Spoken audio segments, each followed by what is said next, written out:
Welcome to OT and OK, a podcast where we discuss all things occupational therapy in Oklahoma, brought to you by the Oklahoma Occupational Therapy Association. I'm your host, Rebecca Willett, a certified occupational therapy assistant. Today we will be speaking with Gina Hatfield, the current OKOTA president. Hi, my name is Gina Hatfield. I'm an occupational therapist and also the president of the Oklahoma Occupational Therapy Association. Awesome. So we have a few questions for you. First things first, I would like to know how you became interested in occupational therapy.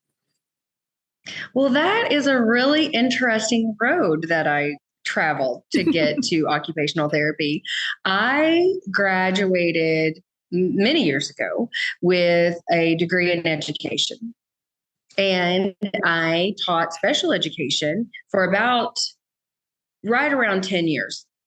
And during that time, a lot of my students had related services. They had physical therapy, they had speech therapy, they had occupational therapy. And I'll be honest, I knew what speech was. I was pretty solid on that. And I'd heard of and been around physical therapy, but occupational therapy was kind of foreign to me. I mean, I hadn't had a lot of exposure. Okay. Right. Now I know we're over 100. We're over 100 years old, and we still have to explain to people what we do. What occupational therapy is. So I feel like, I was a little behind in that, but that was many, many years ago. So anyway, my students, they're being pulled for occupational therapy. I had my classroom kind of set up in a certain way. The kiddos I had were at the time they were called moderate and then severe and profound. And that I had that kind of group of kiddos. And so I had task boxes in my classroom, and every day, every child would come in and they would have, on their desk numbered, which task boxes that I would expect for them to, go throughout the day. And of course, there were paraprofessionals in there and assisting and all of these things. Well, I say that to say the occupational therapist came in and she said, wow, if I could have a clinic, I would set up my clinic like this. And at the time I thought, what does that mean? I don't understand. Well, now that I know about occupational therapy, I get it. At the time, I was just like, it makes sense, So this very same occupational therapist kept saying, I think you're an occupational therapist. I think you're an occupational therapist. And when she first started visiting with me about it, it wasn't on my radar, to be honest. Right. And the more she explained it to me and we talked about occupational therapy and I learned what occupational therapy was, I decided to, and I tell people, I didn't get out of education. I just specialized. Right. Because a lot of what we do in occupational therapy is education as well. Our clients and patients, their families, caregivers. So I don't say that I left education. I say that I specialized. And so I went back while I was still working as a teacher and took some prerequisites that I needed, some sciences and different things like that I didn't have to get a degree in education. And then I went through the OTA program. At the time I was able to devote that. The program I went through was a 1-year program. And so I was able to save up and go through the program. And then after I had been an occupational therapy assistant for a year in schools, then I was able to apply and go through the master's program, the Bridge program at Texas Women's University. So I can imagine that was my long journey to get here. So, I love occupational therapy. I think, like I said, I didn't realize I didn't know exactly what it was until I was educated on it. And so now I want to tell everybody about it. That's exactly it. We have to advocate for our profession. We have to teach people what we do. And then once they learn what we do, they're like, oh, that's so cool. And I'm like, I know. I know, right? That's what I'm like, yes, it is. I love it. So specifically with OKOTA, you're currently the president. How long have you been a member of OKOTA? Oh, okay. I'm not consecutively, I would say altogether probably wow, 9 years, 10 years. Awesome. I would have to go back. There were some breaks in there. After I became, and I could be off on the number. I honestly, I'm not sure. I know now, like 5 years, 6 years, solid. Um, but I was also, when I was an occupational therapy assistant, I had joined at that time. But then I went back to school. No, I think we were members when I think they required us. No, because my school was in Texas. Oh, yeah. So I may not have been a member during that time, just because I was a student. And I was working in Texas when I was going through the bridge program. So during that time, I was in Texas. But then back to Oklahoma, joined back with, OKOTA. So there's a gap there, but I was in Texas for a few years. Right, that's fair. So me personally, school is what brought me to OKOTA. Was it the same for you? Well, school, yes, but probably in a little bit different way in that I also teach in an occupational therapy assistant program. Okay. And although I've been a member of OKOTA, I would say probably not as active as I could have been, maybe should have been. But I teach in an OTA program, and we have our students go to the OKOTA conference each year. And just kind of being in that environment with them, I started looking around thinking, oh, hey, I need to be more involved. I should probably be doing more at this time in my career to kind of advocate and be in the know for occupational therapists in our state. So we moved back to Oklahoma in 2015 or 2016. And I think it was the next year or the year after that, somewhere in there is when I rejoined, got back in. And then in 2020 is when I went to work at the occupational therapy assistant program and really began being more active in OKOTA. Okay. I know me personally, when I go to the conferences, I see you running around just doing everything. I think you do great work in the field. I don't know how you do it, but you do great. I've now been to two conferences, and you're constantly moving. Yes, being the role of president is a little different because, for one, I feel like, well, and actually everyone on the board feels like that conference is like on our shoulders, so we want everything just to go smoothly. And there's so much that goes on behind the scenes to prepare for it that when we finally get there, we're just, checking, okay, this is going good. And usually it's gone. It's been, I would say the last few years, the pieces that I've been involved with have gone really well. Now, the first year that I was really involved with conference, I was a conference co-chair for the conference committee. So that was my initial, this is what conference is, all of the behind the scenes stuff for conference. And that's what it was about. So that was a good experience, obviously. Yes. A little overwhelming, I'm sure. I can imagine. Yes.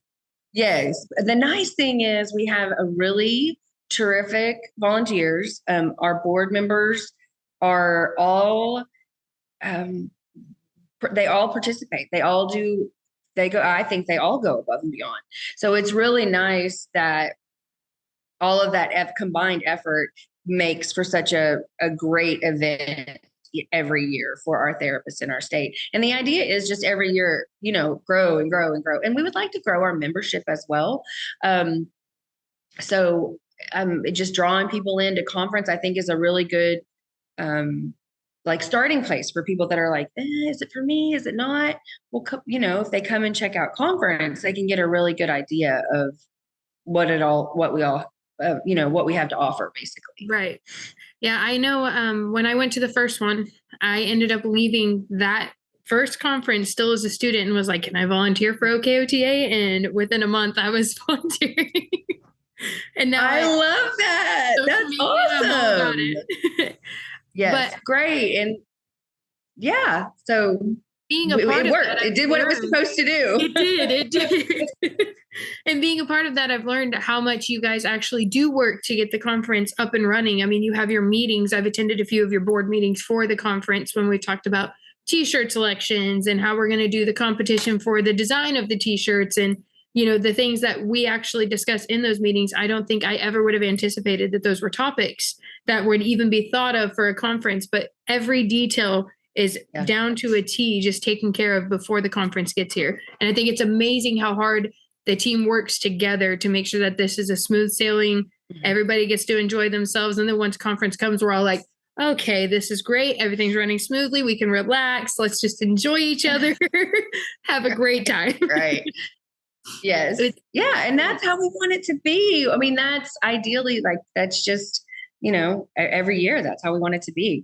There is, like I said, like you're saying, there's a lot of behind the scenes that goes on, a lot of planning, a lot of meetings, so that when we finally roll into conference, there's some that Friday morning, making sure everything is exactly how it should be. But then after it's up and going, it's, we may run into an IT snag here or a missing slide presentation there, but nothing that can't be, fixed or taken care of. So yeah, I enjoy conference. I enjoy, even the behind the scenes part is pretty fun, It is. Knowing that we're planning for that nice big event and everyone's going to come together.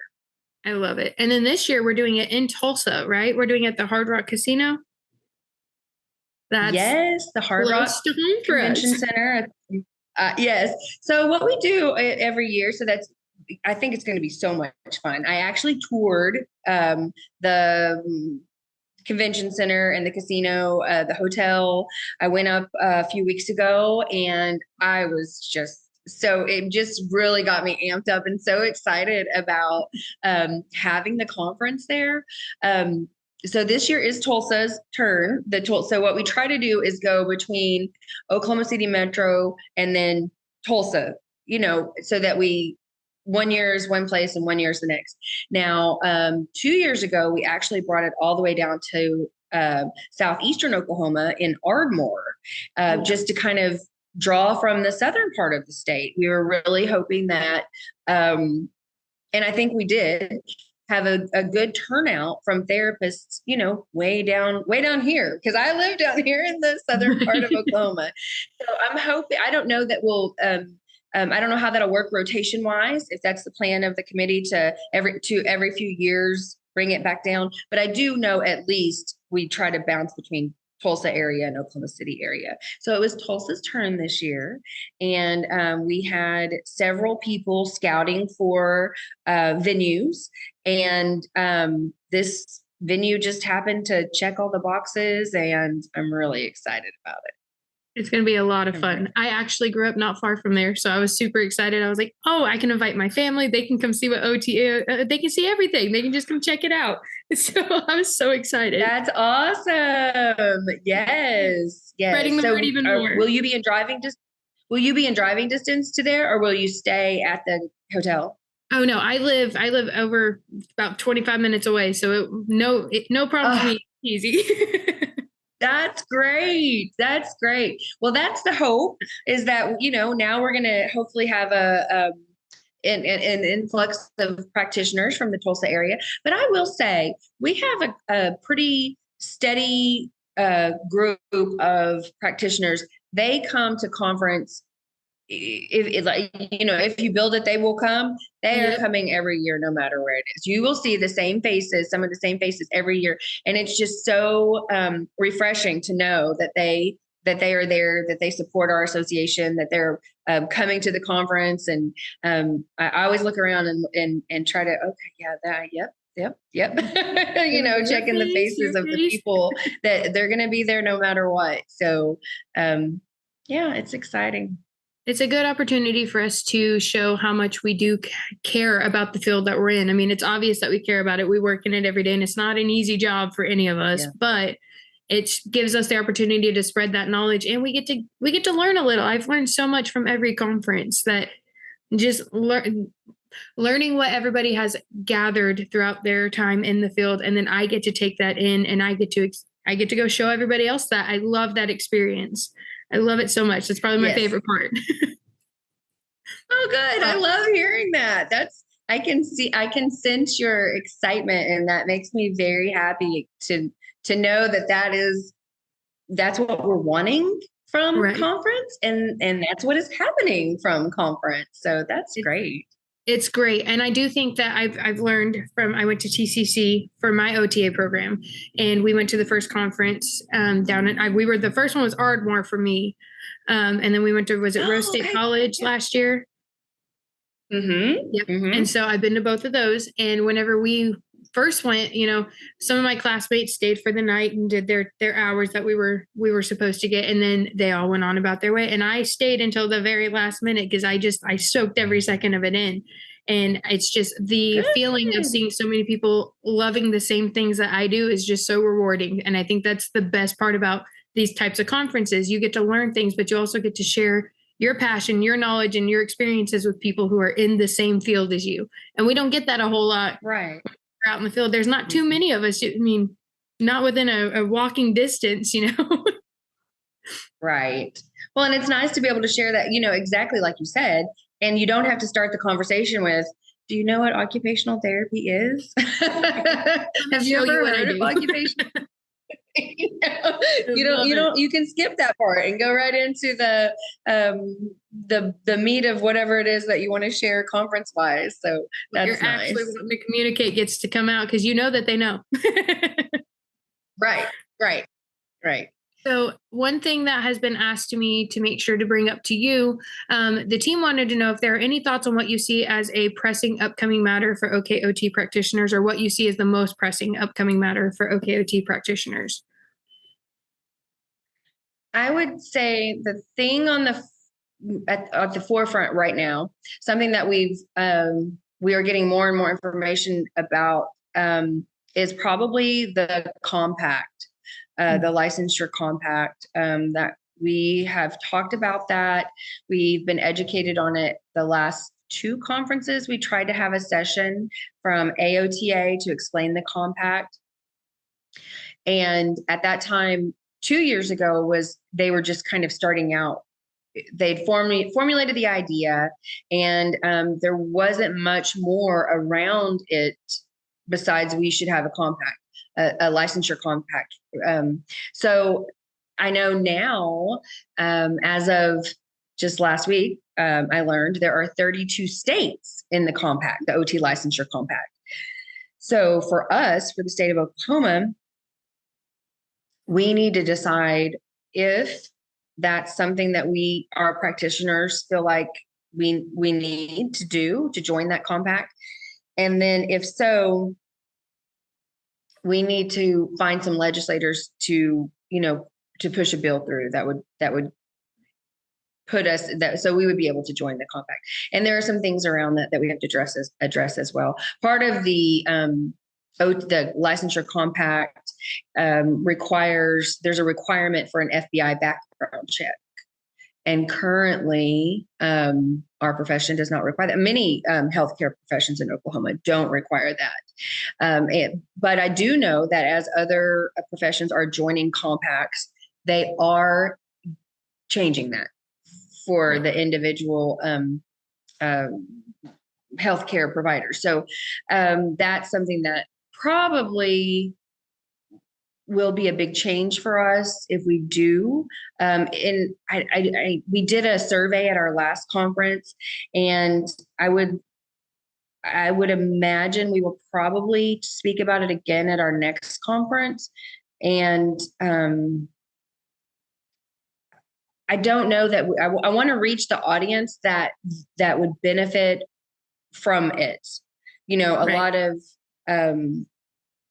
people, it doesn't matter because they're like, well, I have my Oklahoma license. I don't, I'm not even thinking, and if you live in Oklahoma, you have to have, wherever your home state is, you would have to continue to keep that license.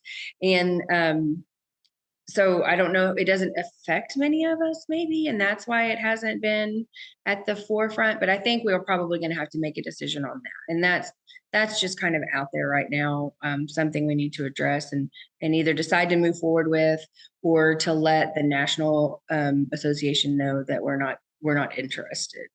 But I know all of the states around us are now either they have passed legislation or they have legislation that they're trying to pass to join the compact. Everyone except for Kansas. That's the only state around us. All the other border states either have already passed legislation or are working to pass legislation to join the compact. And I think that it's good that you spread that information, because for me, I know that I didn't know much of what you were talking about the first conference I went to.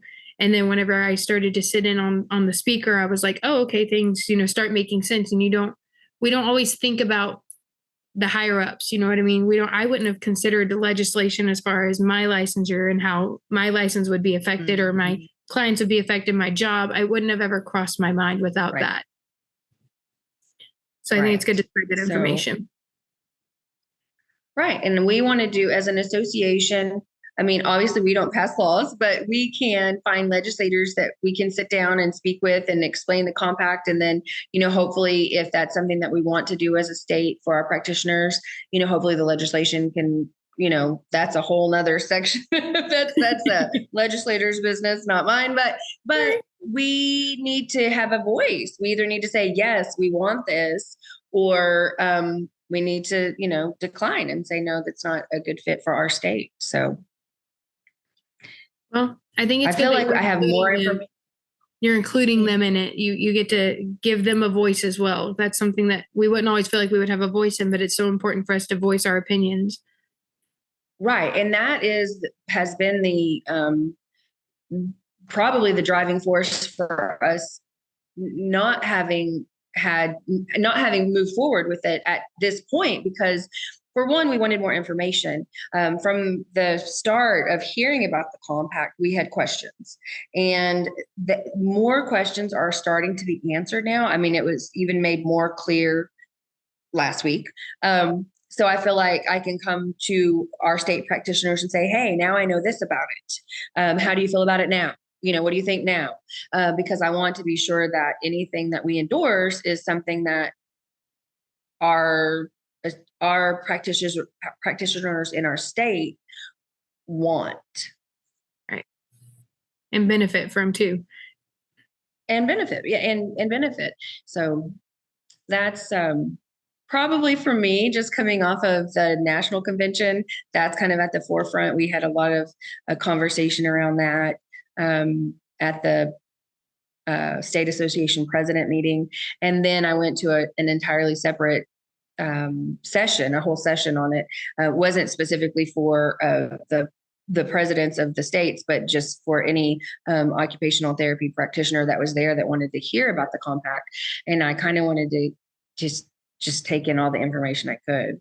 And so that's why I did that. So I think that's important. And I'm glad that you have that knowledge in there, because like I said, not everybody would know that, but at the same time, you're willing to learn as much as you can, spread the word about it, and gain insight from other people. And that's important, as in your position of our association, to have somebody who's willing to put forth that effort. I appreciate you.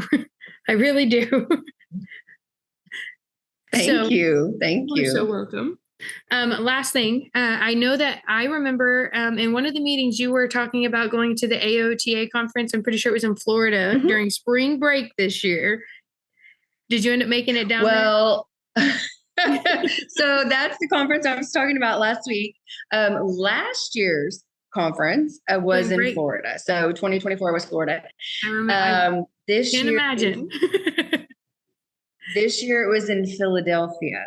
Oh, okay. So I just got back, Saturday night from our national AOTA conference. And that's where I got that additional information.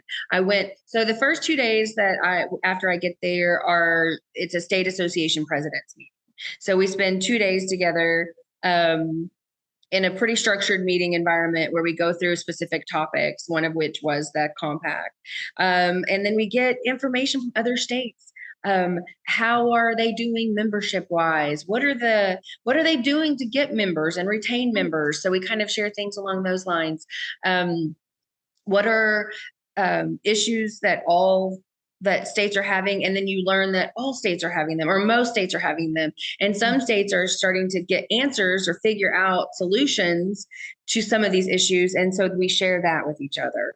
So it's really a great time for associations just to kind of look around and be like, oh, everyone's, membership is a thing. It's an issue. We would love it if every practitioner in our state was also a member of our association, and understood the value of it.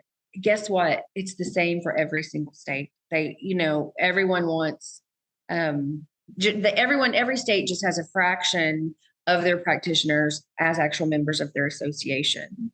And so that's it's just neat. It's a neat a time. And then so that's the first 2 days of conference, and then those are kind of specialty meetings. And then the actual conference for any practitioner to attend is really Thursday, Friday, and Saturday. And so if you think about, you've been to our state conference, and we usually have 2 tracks each day, on Friday and then on Saturday. I can't even tell you how many tracks they have. Every hour on the hour, or 8, 9, 10, 11, you might have a different all day. And there's just, you might have 5 or 6 to choose from every hour. Informational sessions. Yes, it's amazing. So pretty much anything that you want to learn more about OT wise, you can do it at the national conference. And so that's what I did Thursday, Friday, and Saturday. So it's great. And then I come home pumped, and I've got all these things spinning around. I'll do a report for our board, obviously, so they know that everything that I've learned. But it's really neat. Talk about being in and around your peers. I don't even want to guess at the number. I mean, it's in the thousands of attendees. That's at awesome. AOTA, at the national. Thousands. So you're really amongst your people there. You look around and you don't have to explain what OT is to anybody. Everybody knows. And then there's all these specialty areas that some of them I didn't even realize that was on, that was a specialty area that we could specialize in. I guess an area that we could specialize in. So that's neat, because it opens my eyes to these new things, even within our own community, even amongst our own, occupational therapy practitioners. I'm just amazed all the time, amazed at our profession. So yeah, it's fun. I considered going a few years. I need to go forward with it. I need to try it out and just experience it one time. It does just seem like so much that it could be a little bit overwhelming, maybe a little overstimulating, but every time I look at it, I'm like, they have so many great speakers there and so much great information that they're sharing. It's like, it seems so worth it. I need to just buckle down and do it next year. But so it's in California next year. If that, go ahead. The California, I might be in. Right? I mean, that's going to be pretty close to some beaches if you have an afternoon free. There you go. You might win people over with that one. In California, we might get plenty of people out there. Right. That'd be great. I would love to have a huge Oklahoma delegation there, because it is exciting. It is inspiring. I love our Oklahoma conference, and I love it for what it is. And I'm amazed every year at the quality of speakers and sessions that we have, it's not comparable to the national conference. I mean, it's just, thousands of people, tons of sessions. You should definitely try it one time. Listen, California, here I come. You'll be hooked. I love it. Well, I do appreciate you taking time. Do you have anything that you'd like to add or say before we get off of here? I don't. I love that we're trying new things with OKOTA. I love this podcast idea. I can't wait to see where it goes. I hope this inaugural podcast that we're putting together works well, and it is received well, and that we continue with it. I'm so excited. Stephanie, our chair, our media chair, she's just been terrific. And when she just turned right around, and then she formed her committee, and she started telling us everything the committee was doing, which you're on, obviously.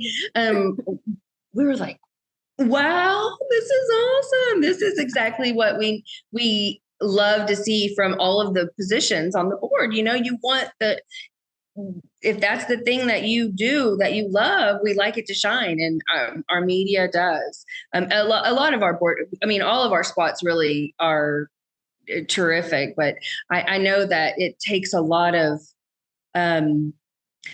specific knowledge in the area of media and IT, which I don't have. So I'm totally amazed at you guys. Thank you. Well, I'll tell you, most of it is Stephanie. I'm sure her back is hurting from carrying us, but she does fantastic.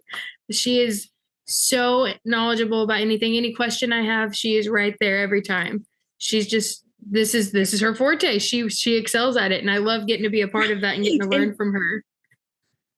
That's right. So she's plugged in right at the best possible spot for her on, in OKOTA. It's just terrific. And it's been nice to see, and we've had some things shift, and board members shift, and different things. And it's like people are just dialing in to exactly where they need to be. And it's helping all of the committees it's nice. It's just very nice.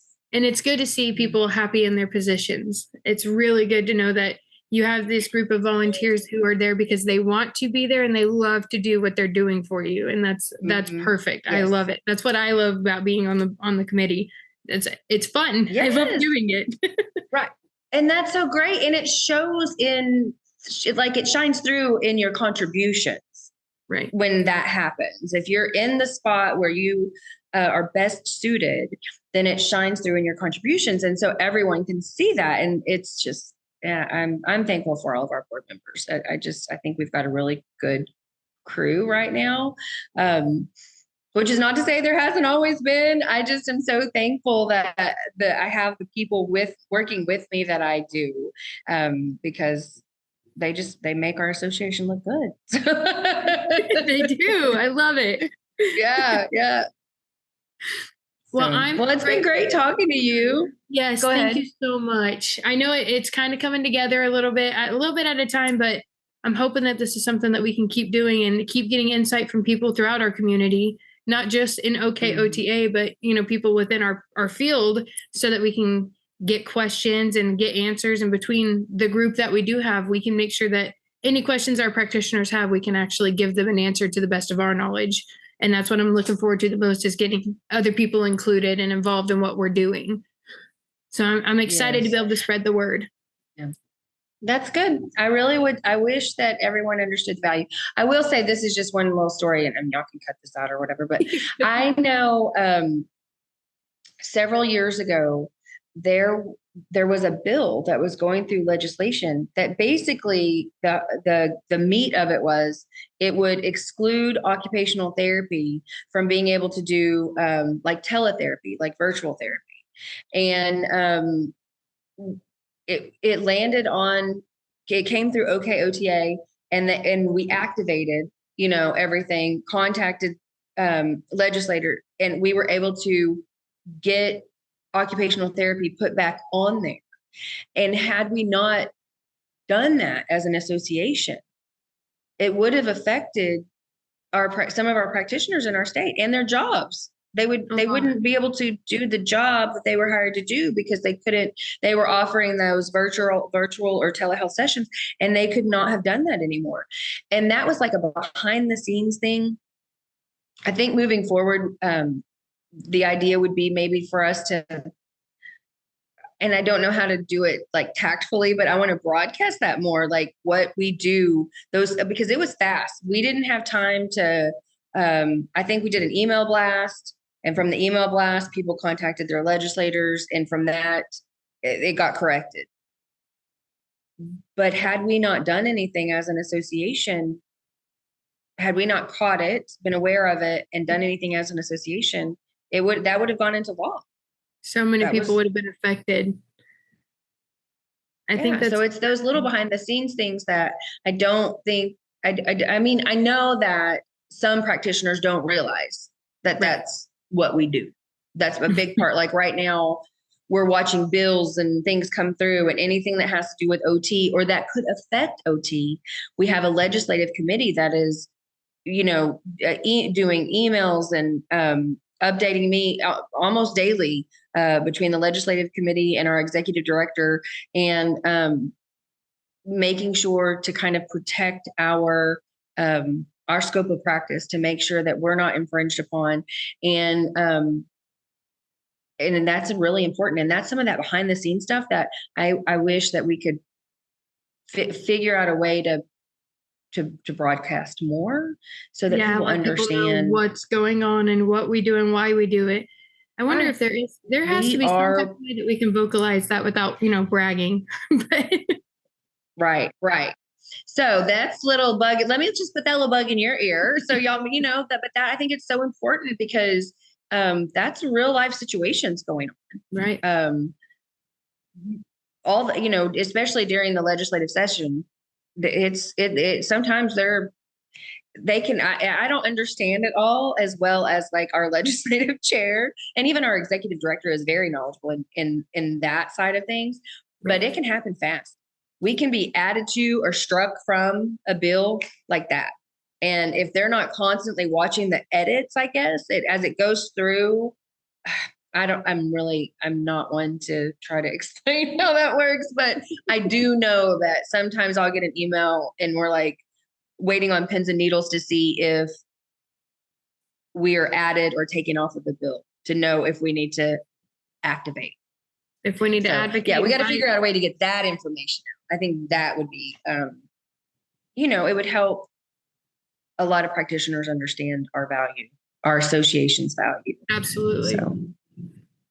Well, anyway, that's my little soapbox. That's it. We're gonna have this for you. It was nice to see you, and I can't wait to see you again and in person in Tulsa, since you live 25 minutes from the venue. Very excited. I'm so happy it's close to home. Yeah, that's awesome. I'm excited. Well, I will say this too. The food there at the casino was so good. I had a dinner there. It was so good. I had dinner there. Terrific. And then the next morning I stayed the night, and the rooms were great and comfy. And then I had breakfast there. My breakfast plate could have fed, well, there were 3 of us at the table. I bet my breakfast could have fed all 3 of us at the table. It was huge. It was so good and so much food. I thought, that's funny, but those are important things. Food and comfy beds. Well, and they offer so much. Whenever I've stayed there, briefly, just it's right down the road. So, growing up for fun, and I haven't had a single item there that I wasn't like, I would eat that again. And I would eat it every day if they would let me. It's so good. Yeah, that's how I felt after I left there. I was like, I wasn't coming necessarily to try everything on the menu, but my goodness, that food was good. You soaked it in. Right. I had a full report. I will have a full report for the conference committee. Oh, I can't wait to hear it.